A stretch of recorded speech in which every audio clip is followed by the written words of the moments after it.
Welcome to பாக்கியம் kitchen.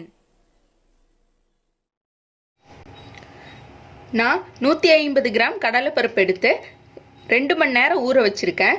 பாருங்கள், இந்த அளவுக்கு நல்லா ஊறி வந்துருச்சு. இதை நம்ம நல்லா கழுவிட்டு வேக வச்சு எடுத்துடலாம். ஸ்டீமரை ஆன் பண்ணிவிட்டு நான் இப்போ இதில் இந்த பாத்திரத்தில் போட்டு தான் வேக வைக்க போகிறேன். கடலைப்பருப்பை சேர்த்துக்கலாம். தண்ணி இல்லாமல் வடித்து சேர்த்துட்டு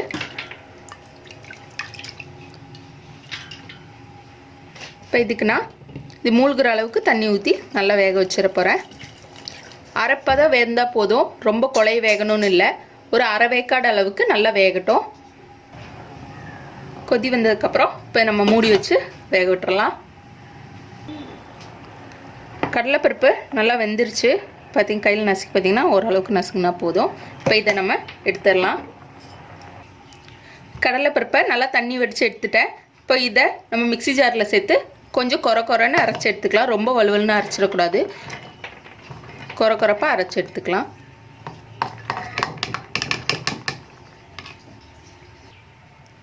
நான் கடலைப்பருப்பு கூடயே அரைக்கிறதுக்கு முன்னாடி 2 ஏலக்காய் சேர்த்துக்கிறேன். ஏலக்காய் சேர்த்து அரைக்கிறதுனால ரொம்ப மணமாக இருக்கும். அரைச்சி எடுத்தாச்சு. பாருங்கள், இந்தளவு நல்லா கொரன்னு அரைச்சி எடுத்துக்கலாம். பக்கத்தில் காமிக்கிறேன். பாருங்கள், நல்லா கொரன்னு அரைச்சி எடுத்தாச்சு. ஒரு 2 டேபிள் ஸ்பூன் அளவுக்கு நெய் ஊற்றிக்கலாம்.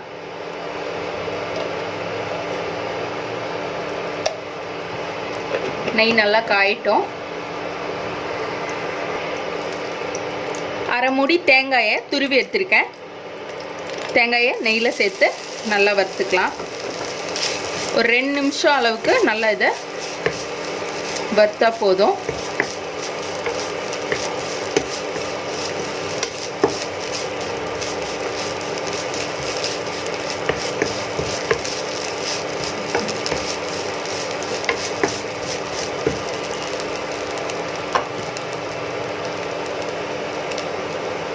நல்லா ஒரு தடவை நல்லா கிளறி விட்டுட்டு இப்போ இதில் நம்ம அரைச்சி வச்சுருக்க கடலைப்பருப்பை சேர்த்துடலாம்.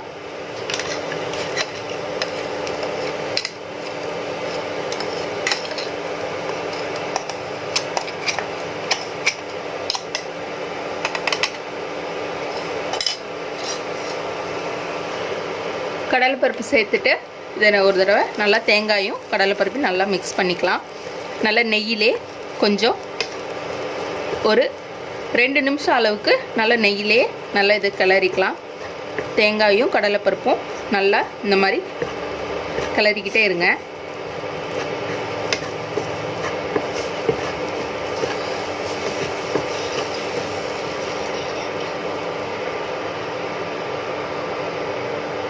நான் 150 கிராம் கடலைப்பருப்பு எடுத்திருக்கேன். அதுக்கு 1 கப் நாட்டு சர்க்கரை எடுத்திருக்கேன். நாட்டு சர்க்கரையை சேர்த்துக்கலாம். நீங்கள் மண்டவெல்லம் சேர்க்குறதுனா கூட சேர்த்துக்கலாம். நாட்டு சர்க்கரை சேர்க்குறப்போ இன்னும் கொஞ்சம் நல்லா டேஸ்ட்டாகவும் ஹெல்த்தாகவும் இருக்கும். நாட்டு சர்க்கரை சேர்த்து நல்லா இந்த அளவுக்கு மிக்ஸ் பண்ணிக்கலாம்.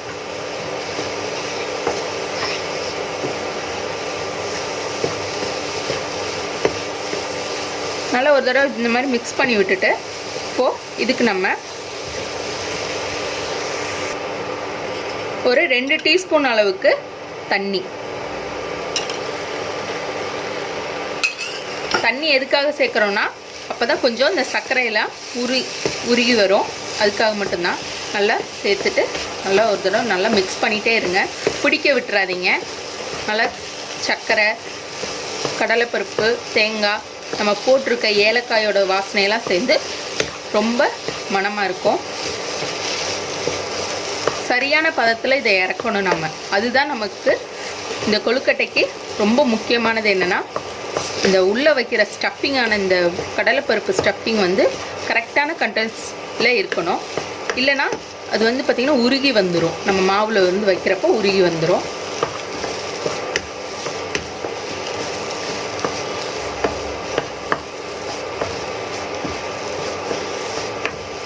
ஸ்டஃப்பிங் ரெடி ஆகிடுச்சு. இதுதான் பதம். பார்த்திங்கனாவே தெரியும்.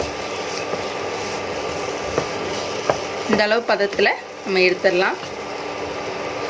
பாருங்கள், நல்லா ஸ்டஃபிங் ரெடி ஆயிடுச்சு. இந்த அளவு இருக்கணும். இப்போ நம்ம மாவு பிசைஞ்சிடலாம். பேனை அடுப்பில் வச்சுட்டு சாஸ் பேனை நான் ஒரு 200 ml தண்ணி ஊற்றி நல்லா இதை கொதிக்க விட்டுறலாம்.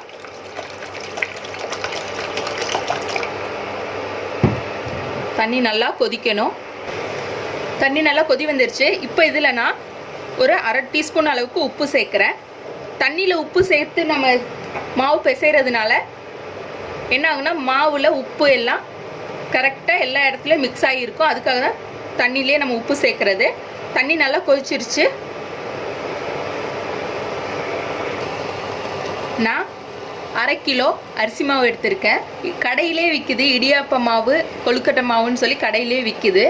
அது கூட நம்ம வாங்கி அப்படியே செஞ்சுக்கலாம். நான் வீட்டில் அரைச்ச பச்சரிசி மாவு எடுத்திருக்கேன்.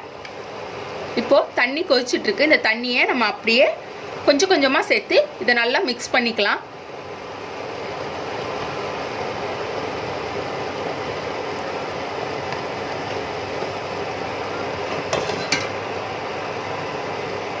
நல்லா மிக்ஸ் பண்ணி விடுங்க. கெட்டியாகாமல் தண்ணி நல்லா ஊற்றி நல்லா மிக்ஸ் பண்ணிகிட்டே இருங்க.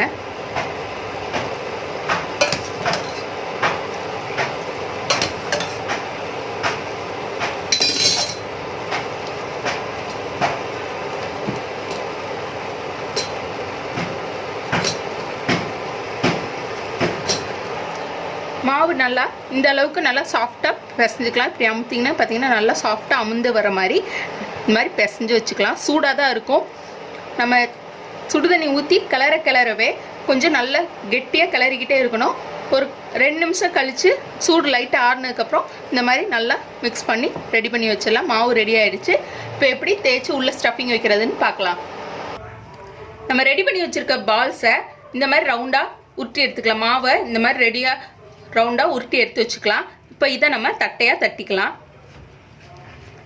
இப்போ உங்களுக்கு இப்படி தட்டையாக தட்டுறதுக்கு கொஞ்சம் சிரமமாக இருந்துச்சுன்னா நீங்கள் என்ன பண்ணலாம், லைட்டாக கையில் கொஞ்சம் தண்ணி தொட்டுட்டு லைட்டாக இந்த அளவுக்கு நம்ம இப்போ தட்டி ரெடி பண்ணிக்கலாம்.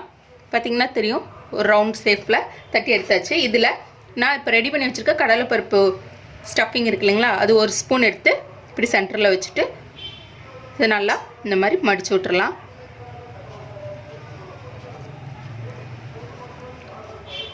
மடிச்சு விட்டு இந்த சைடெல்லாம் நல்லா இந்த மாதிரி அமுத்தி விட்டுறலாம்.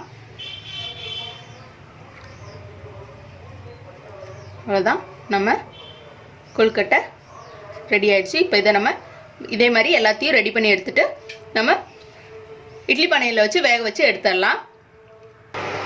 பாத்திரத்தில் தண்ணி ஊற்றி தண்ணி நல்லா கொதி வந்ததுக்கப்புறம் தான் நம்ம இட்லி தட்டு உள்ளே வச்சு அதில் நம்ம ஸ்டஃபிங் வச்சு ரெடி பண்ண போகிறோம். தண்ணி நல்லா கொதிக்கட்டும். தண்ணி கொதி வந்துருச்சு. இட்லி தட்டு உள்ளே வச்சுருக்கேன்.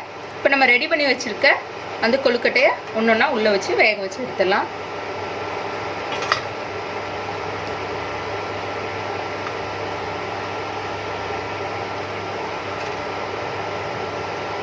மூடி போட்டு வேக வச்சு எடுத்துடலாம்.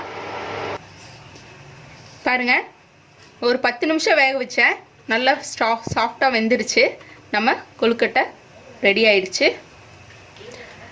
இந்த வீடியோ உங்களுக்கு பிடிச்சிருந்துச்சுன்னா லைக் பண்ணுங்கள், ஷேர் பண்ணுங்கள். பாக்கியம் கிச்சன் சேனலை மறக்காமல் சப்ஸ்கிரைப் பண்ணுங்கள்.